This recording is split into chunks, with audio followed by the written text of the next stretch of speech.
What's good, y'all, and welcome to another vid. So, Nastia, Vorn, and Numera. Y'all obviously want to know how powerful they are. Are they worth skipping someone like a Hatsit? This video shall help you make a more educated decision on how good they are. We're going to be going over everything from single target potential on something like Guild Boss 1. We're going to be challenging Abyss 1, and we'll also be taking on Guild Boss 2. So we're going to be covering the three main single target aspects of these heroes. We are not going to do kit readings. If you're interested in kit readings, those are already on a video earlier today where we go through all the kits in detail, but I will be explaining important details if they are part of the hero's kit without obviously showing the hero's kit, like for example the fact that Numera has the ability to stun, which is going to be relevant for Guild Boss 2. So this is the plan for today, and now let me tell you a little secret. I'm recording this after I've already finished everything else, and the reason for that is because there was a bug going around that was fixed mid-testing. So I already spent 8 hours testing, and everything I've done, everything I did was pretty much almost invalidated by them fixing it, which is a good thing. But yeah, it was a bit frustrating overall. I did spend the whole day, like 1 hour before reset, or like two to 3 hours before reset up until now, which is 10 hours after reset. So you could say we spent like 13 hours playing War. If you appreciate the dedication, etc., blah blah blah blah blah, you can leave a subscription, you can leave a comment, you can leave a like, and if you really feel like it, you can get yourself a membership. The membership has only one benefit, and that is cool looking banners as well as nice emotes. Outside of that, enjoy the vid, and we see each other with the outro at the end. Peace! Alright, yeah, to get this first thing started, let's have a look at a damage test, and you can see we've done a total of 57 attacks. We've went through these extensively. I could have given you a whole bunch of numbers, but let's actually keep it simple, and we are going to leave the legendary lord out of it for the moment. We're going to be starting off with just the epic lord, then the two legendary heroes in Numera and Vorn. So we're going to be running that triple poison comp. Gear wise, for those of you that have watched any testing videos on this channel already, you already know them, and that is our Soulbound Arcana set numero uno in comparison to number 3, and in comparison to number 2, you can see there's just minor substat differences still leading to the same result. We have a Diao A3 just so everybody can get the full penetration increase, and this is already all. Let's talk about the team formations, the way buffs work and all that stuff in this first run, and then we're gonna pretty much quick skip towards higher awakenings, different scenarios, and everything else in between. So for now, let's casually start it off with Diao, swap her stance, bring in our Eloin, place in our units, and then to eliminate human error, let it run on auto. So what you see here, let's look at the buffs. You have the different poison stacks. One of them is from Numera, one of them is from the Epic Lord Vixera. So Numera has one stack, Vixera has one stack, and two of them actually come from Vorn. Vorn can inflict 2 different poison stacks on his own, and this stack increasing the poison damage and toxic surge damage comes from her A1 basic attacks. Outside of that, the damage down comes from Numera herself, while she ults or while she inflicts these Grimthorn Roots. Grimthorn Roots also is something from her, where she deals true damage equal to 30% of the cast attack per second, or a grand total of 180%, because at the moment it does stack up to 6 times. The most important part here is the disappearance of poison stacks. So as you've seen, 30 poison stacks just disappeared, and that is the so-called toxic surge. Toxic surge gets used every time Numera uses her ultimate, because in her ultimate you can count the spikes on her back, and as you see, she has 4 spikes, and once she has 4 spikes, she's kind of maxed out. She gains 2 spikes during her ultimate, launches then all 6, and when she launches above 4, she consumes 30 poison stacks. Also, something about Numera you should know is Numera is very RNG based with damage, and that is as soon as she has 4 spikes, every spike after that she instead shoots with a 50% chance as a enhanced basic attack. So she cannot go over 4 spikes, but every single basic attack, as soon as she's at 4 spikes, she has a 50% chance to do 400% more damage and restore 40 rage, or over almost over 10% of her total rage cap. And then once again she uses her ultimate, 30 poison stacks go, and they are going to be getting refreshed. So let's jump to the end, look at the results and go from there. Alright, so the run is over and these are the damage numbers with no inspiration, giving us 120 million on Numera, 99.9 on Vorn, and 53 million on our single target epic. And just so you have a good idea of what this actually means, this is Arrogance, Wukong and Hex. Hex is under Yova, Hex has his exclusive, but same gear. Wukong is under Toreador, while Arrogance is also under Toreador. So you can see Vorn is out damaging and reaching closer to that Hex level, and Numera, even without a legendary lord, is already in Wukong territory. So yeah, that's the first thing you should take away from this one. Don't you love it when sometimes a patch comes in and it ruins all your testing and you have to redo everything you've done for the last 8 hours? It is what it is. So you've seen the results of the epic hero. Now the exact same gear on just Nastia instead of the epic lord. So we're going to go in. I'm going to explain a couple things about her that are like slightly different in comparison to the standard or to the epic lord, and then we'll move on to the damage numbers again. So once more, we start out in a way to ensure that there are no inspiration buffs on anyone, so that none of these units are favored in comparison to the others. So again, for the final score, you can add on an additional 10% damage to every single unit. And again, to eliminate human error, we're going to get rid of, or we're going to use the auto ultimates.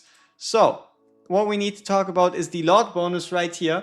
The Lord bonus of Nastia is based on the amount of debuffs. So currently you have a 25% damage bonus. This would be the full, this would be 8 debuffs, so the full 40%. This would be again 40%, so it depends, right? You see these poison stacks disappearing obviously because of this toxic surge. And also you're getting the biggest reduction in ult cost. So only 625 ult cost for Numera. Nastia herself has a super low ult cost of only 312. And if we could get to it in a couple seconds, I can show you the ult cost of Vorn. So yeah. Let's check that one out. So the ult cost for Vorn is also again only 350. So let's get to the numbers. Alright, so this is again no inspiration, and also Numera is underperforming because of the RNG in her kit. Every time she has 4 spikes, she has that 50% chance to do 400% damage. Here she didn't trigger it as often, so it's more like a 180 million damage usually. But okay, what can you see? What you're going to notice is that between Nastia and the epic lord there is a 80 million or 83 million difference, 53 versus 136. Then on Vorn you can see a damage increase of almost 50 million, which is quite a damn lot, but that's also because he applies 2 poisons. So Vorn heavily benefits from Nastia. And then you have Numera, who went up by around also another 50 million because there's this increase to the toxic surge damage. Alright, so let me give you an idea of what this looks like. This is, yeah, both have the same gear sets, exactly same scenario. While Hex gets a Yova Lord bonus and Arrogance and Wukong have a Toreador Lord bonus, and you can see that every single one is out damaging their counterpart if you're looking at the A0 values. You have the exclusive artifacts on Hex, the exclusive artifact on Wukong. You have 170 on Numera, 117 on Wukong, 156 on Vorn, 111 on Hex, and 136 on the Lord, while 95.5 on Arrogance. I think you could probably already say that Nastia is the strongest damage dealing Lord in the entire game. Like, I don't think anybody comes close when it comes to Lords, not even Rygar. Alright, so game plan now, A3 on all of them, because the A1 does not increase the damage here, and the A1 on Numera only slightly increases the damage, with the A3 being the big jump in damage. So A3 low gear. So this is what happens if you keep the gear the same while increasing the awakenings to A3, and what you're going to notice is that there's only a marginal increase of around 20 million to Vorn's damage, but a huge increase of around 50 to 60 million to Numera. It also again fluctuates depending on how many times she triggers her talent, while obviously Nastia stays the same. So this is, and also this is the interesting part, it doesn't go higher than this. This whole 3-peat combo does not extend past A3, because the A5s are only abilities to heal the heroes themselves. So there is nothing past A3 damage wise. So for this last damage benchmark, we are going to be going in with A3 Numera and A3 Vorn, Nastia at A0, the same units as always, a Lord bonus for Diao, as well as inspiration on all three of those heroes, to give you an idea of what's like the peak. What's the peak of this 3-unit combination?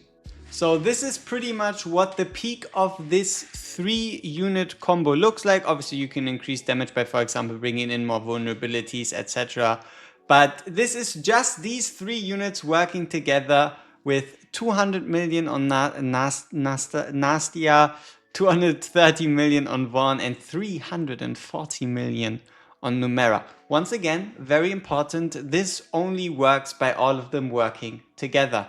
If you were to, for example, run a Numera without a Vorn, because Vorn provides 2 poison stacks himself, he helps give her this like huge poison surge. He also helps in other ways.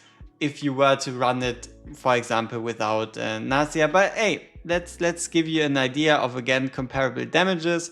And there you go. So this is Wukong, Hex, Kigiri respectively on A5s. So A0, A3, A3, A5, A5, A5, and also obviously the full exclusive artifacts.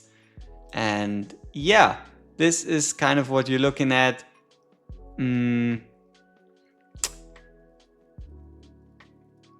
So yeah, obviously the importance of synergy, you should be aware of it, but class-wise, Numera, if everything goes well, plays in the leagues of like the Kigiris and Wukongs, and Natsia is by herself the strongest damaging Lord out of all of them we've had released until now.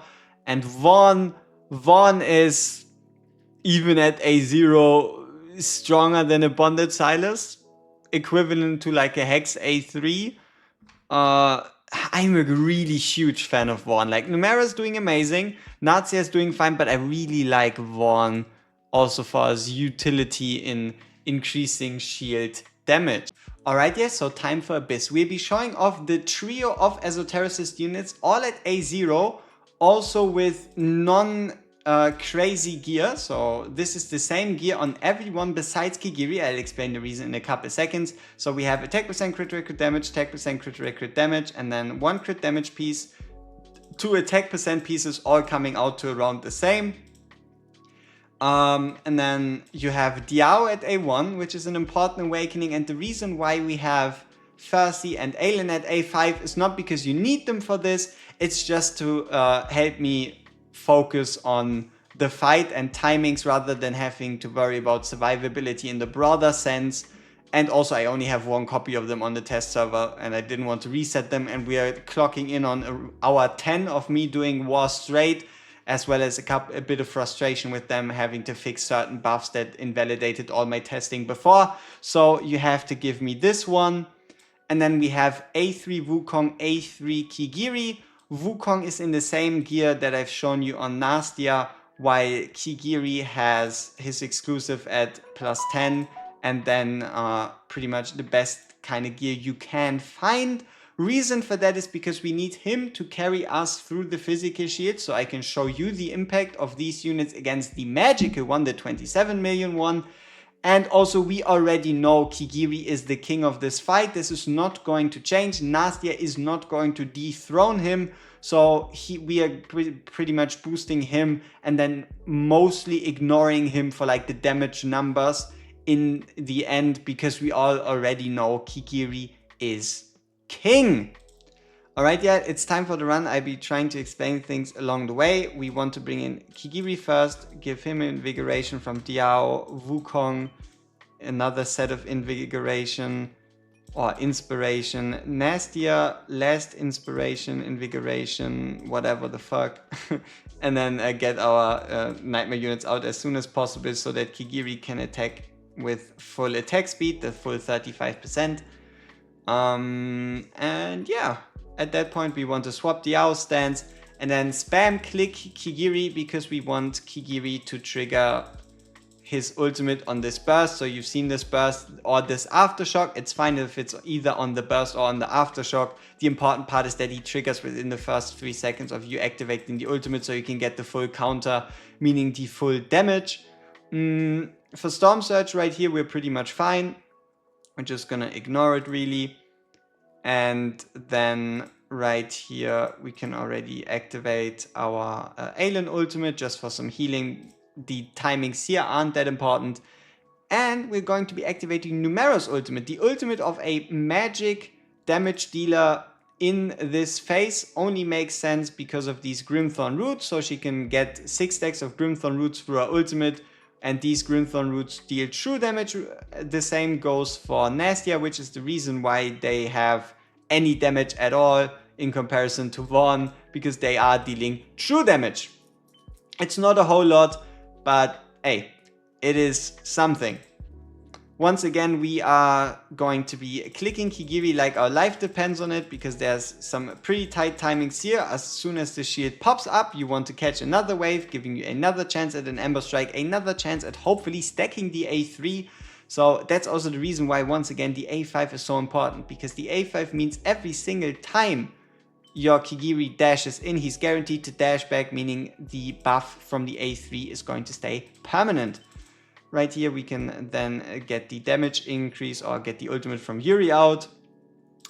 The reason why Yuri is in here is because you really want a 4 unit formation. So you want 4 ground units and then 6 platform units, because it fits the best with Fercy and only having 1 adjacent unit to a Torador to your tank. You could also move the tank 1 tile outside of Fercy's range, which would open up the ability to bring in another ground unit. But for like the most compact, the most survival oriented formation, you really do want to play it by only using 4 ground units, which Numera is part of. So you have Torador, Wukong, Kigiri, Numera, and you're basically already full. Next step right here, Dragon is promoting, which means his damage alignment has already changed to the magical phase. So we can start off with Kigiri again here. We want him out early so that he can catch this lightning, so that he can again stack some more damage. And we also have the ultimate ready for the next phase. Phase swap has happened. Numera, Nastia, and Vorn should now be starting to gain damage. Here on the Dragon's Bellow, we are going to be making use of Aelan, so that we can ensure everybody stays alive. And then for the Seismic Slam, we can also use Fercy just in case.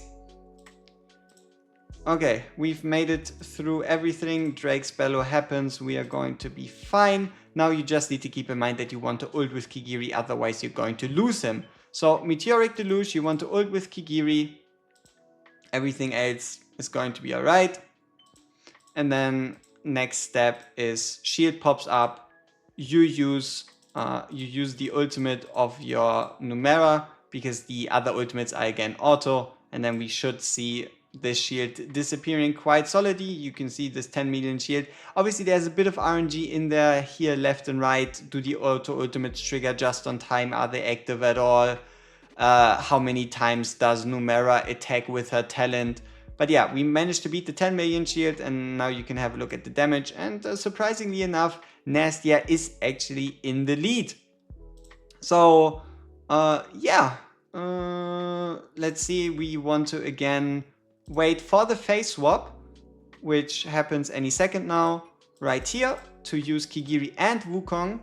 I guess we could also use Yuri. It's not that bad. And also just because why not, we're going to be using Numera. Okay, now that we got all of this out of the way, we again have a Drake's Bellow, which we want to answer with a ultimate from Aelin. And then here for the Storm Surge, we also want to use Firsty's ultimate, just as kind of like a precaution, so everybody stays alive. Drake's Bellow, we don't care. Ult-wise, the timings here are a bit different from the earlier ones, and that is in the sense that with Worm's Wrath, you obviously don't need to trigger Kigiri because he's not going to die from it. So this goes in. The shield starts, you can instantly ult with Wukong, but with Kigiri I would wait for what I call 90% of the bar, so around right here, and that is how you can trigger another Ember Strike, which is also what you kind of really want and also need if you want to reliably get this shield down. So there you go, shield down. Our Kigiri is obviously absolutely dominating everyone and everybody. Here once again, same thing. We want to use Kigiri's ultimate so that he gets another stack. We can use Numera's ultimate already on the phase transition. We can yeet in a Wukong because why not? And let's get that Kigiri ready. Perfect. Kigiri should now once again be ready for the next shield. You can see we've managed to cross the 23k blood mark, which was my main goal. We almost lost ourselves there by me fucking up not using the Aelin ultimate. And we did lose Numera, so I guess we should have given her a bit more max HP. Now this is going to be frustrating with us appearing in front of the magic shield with just half a team. But yeah, let's see how far Yon, Non, whatever are going to get with the shield. So we have the Meteoric Deluge. Once again, we will use Kigiri's ultimate so that he doesn't die. And yeah, this time it's going to be full auto ultimates, and you can already see us running into a single problem, and that's the fact that our ultimates aren't ready. So they just timed out. This damage you see right here, the 26 million is full on, no ultimates, which is unfortunate because I wish I could have shown you the impact of these units. But you see how this damage, like massive, like we did some massive shield damage, like around 6 million just from Nastia, and then also Vorn doing some work. Yeah, do we have Numera ungeared? I feel like we're doing her a bit of an injustice here. Let me see. Did we ungear her? I hope not. I hope not.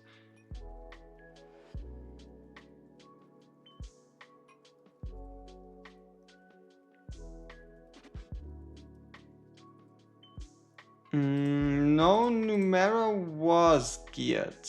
You can see she didn't really have a lot of max HP going for her. But yeah, obviously unfortunate that she died before she even got into the magic phase, which explains the damage numbers at the end there. Did we check out the full score? No, but we can check it out here. So Kigiri 82 million, Nastia 45 million, Vorn 39 million, Wukong A3. versus Vorn 35 million. So Vorn, even without the phase, out damaging Wukong and Numera should also be higher. Another interesting run done by Zua right here is him somehow managing to use A1 Nastia in obviously nasty gear, right? A1 Nastia in nasty gear to outdamage an A5 Kigiri. He did probably make it past maybe. Yeah, he did also again make it onto the magic shield, not any further. Yeah, and then Vorn for the extra shield break and Lyra for some more single target damage. Okay, this for the moment concludes Abyss 1 because honestly I'm running on some exhaustion fumes. And also the heroes are still somewhat far away, and you can trust me on this one. The sooner we get closer to the release date, as soon as we have something tangible, you get something in depth, something worth a couple more hours and whatnot, and we see each other on Guild Boss 2. Alright, so this is our Abyss 1 team, and something you might notice is that we should have an easier time timing our Elowen, because Elowen is going to get the slash in ult cost, so it should be easier for us to time her twice to get rid of the poison stakes, meaning we should be able to get further even without a Cornelian. We've got awakening wise, we have Wukong and Kigiri at A3, Wukong for the stuns, Kigiri for yeah, just for damage. I just didn't want to bother leveling him down, and outside of that we are not going to be bothering with the A1 of Nazia, where we would gain 6 stuns as well as get poison. The poison immunity thing would make Elowen useless, but also we're going to keep her A0, and also Numera as well as Numera and Vorn are A0. Also, gear-wise, everyone has around equal gear. This is the gear everybody has. Left side gear is attack percent, crit rate, crit damage, attack percent, crit rate, crit damage. Right side gear, 1 piece of crit damage with 1 or 2 attack substats, and then double attack with 1 or 2 substats, equaling like averaging out throughout the substats total. All right, enough of this. Let's get into the team and let's get this ball rolling. So. I don't know how far we get. We obviously play the first phase ourselves, and then we get to maybe like the 80k, 120k phase once it starts to get difficult, so you don't have to sit here for like 10,000 minutes watching me do this. Okay, Kigiri in Invigoration. I don't believe we have Invigoration on Elowen, so let's give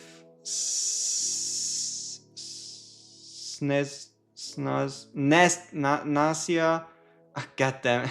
Let's give her the other invigoration from Diao. Let's swap Diao to invigoration stance. Alright, yeah, time for Guild Boss 2. We'll be doing placements together, then we'll do the first phase together, and then we'll skip to like the end part where it's like the 80 to 120k mark, where we truly have to worry about timings and figure stuff out, where it gets a bit more interesting, so you then have to sit here for 40 minutes watching the same thing and no commentary. Okay, so Kigiri goes in firstly for the Wings of Grace, Nazia and Diao. For another Wings of Grace combo, we can already swap her stance, bring in Vorn, as well as Wukong, Numera, Volker, Torador, and finish off with Elowen. We don't have any Wings of Grace on Elowen or on Torador. You could do so to get more damage out of your units. Okay, so stuns should be coming from Wukong's ultimate, as well as from Numera's ultimate, so it's not that bad that we only have 1 clone, but it obviously harms Wukong's damage potential, which is one of the drawbacks of us bringing so many fighters. We could, for example, take out Volker and put in, I don't know, Yuri, as we did for Abyss 1, but it's not as necessary. So for the Death Saw, let's see how many stuns we can get out. 5. this might be a bit harder to survive later down the line. And also, our Kigiri timings weren't the best because we didn't time him at all. We kind of missed that one window of opportunity, you could say. So yeah, you can see we're pretty much destroying everything quite fast here. The Farsi timing we're doing at least proper. So it's not really like you would be learning a whole lot from this. And also we have a bunch of auto ultimates. So auto ultimate's good. You don't have to use brain. Good stuff. Okay, here we have the poison. For the poison though, we can at least do one serious poison cleanse, hopefully. Yep, we can cleanse here with Eluin. Also, for those of you interested, yes, you could place Nastia outside of Eluin's range because she's poison immune.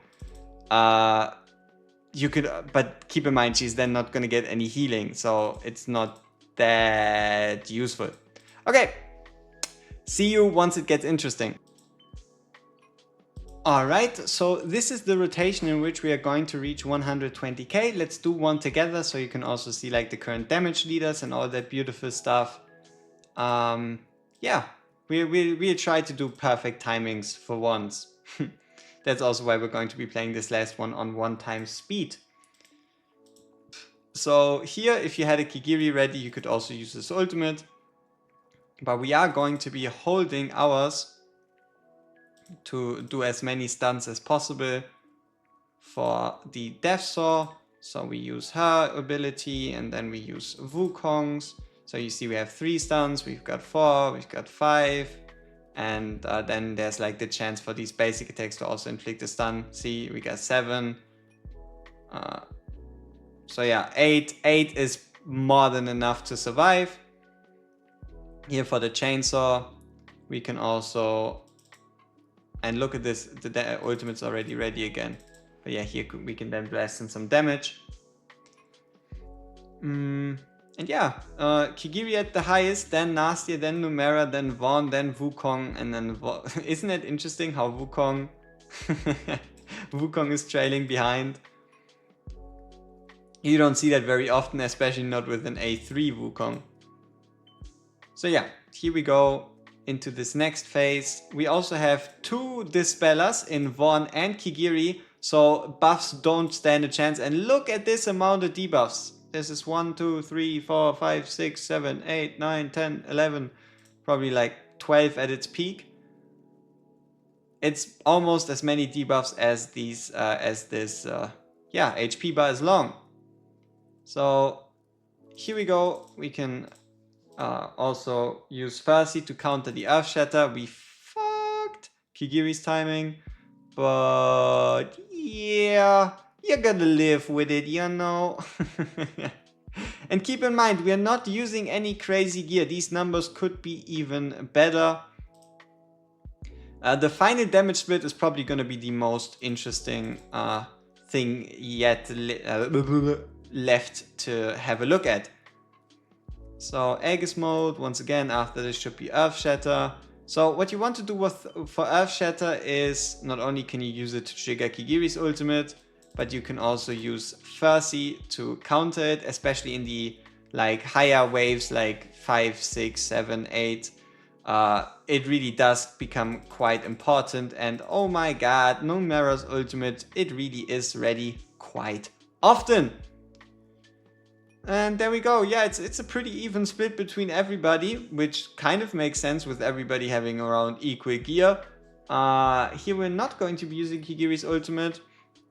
We'll save ourselves that one for the poison phase. So here we have the first poison application. We can already do some extra damage.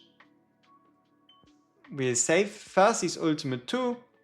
So here we get the acidic venom. For the acidic venom, we want to cleanse it with Eluin. You kind of want to already start it when it gets applied, so that there's the least amount of like time on that it spends on our units. Here we can counter with Kigiri, and the move I always like to use Farsi's ultimate on is right here. This acidic venom is going to be followed by a Z-shaped pattern, and that one in combination with you being unable to cleanse these poison stacks right away is where I would like to use Fercy's ultimate usually to kind of give ourselves some more survivability. So you can see us giving that HP boost, leading to everyone still being alive.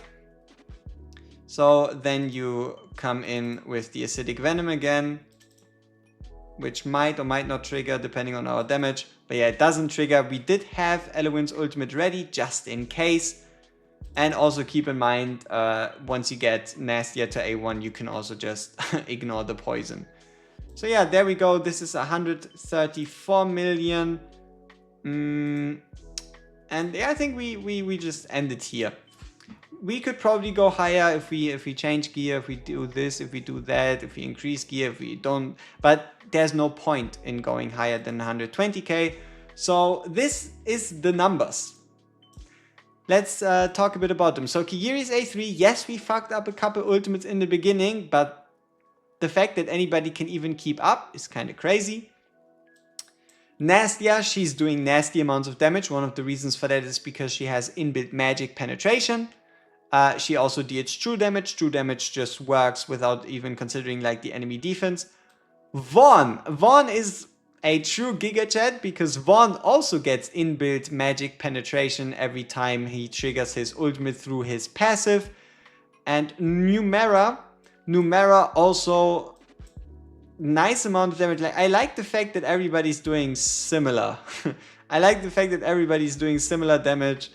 And then you've got Wukong at the bottom. This is not something you're used to seeing. Like, how is Wukong at the bottom there? And then we kind of got Forgotten Volker and then Torador and the rest of our units with Elwyn obviously doing the most of the healing. So, this has been this early, before release, Poison comp showcase.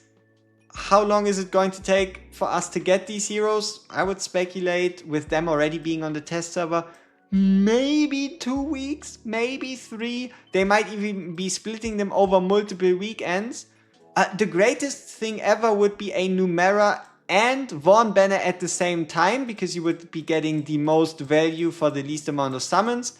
And then preferably on that same weekend, how about we can get also Nastia as a banner, right? Then you could just easily summon on this full weekend to get this triple poison comp we've been spending this whole bit exploring. And don't forget, especially like for Nightmare, for those of you that don't know, or for Abyss 1, let me give you this as like final parting words. I did use the epic Vixera, and if you use Numera, Vorn and Vixera, you can break the 10 million magic shield with her as an epic lord. You do not need Nastia for that. And you're probably going to be able to easily reach 120k also using her, because she's still going to be buffing the two of them. So if you have the two of them, you don't necessarily need her, but if you could choose, you would definitely want to have her. Though drop rate wise, it's going to be a 50-50, a bit less than a 50-50 if she does get a raid up on a banner. And if we get the banners announced, I'll be giving you the updated drop rates in my presentation and also on the should you summon. So this has been this Poison Showcase. I hope you were able to take something away from this. It took me around, got too much time, and we see each other in the next one. Peace.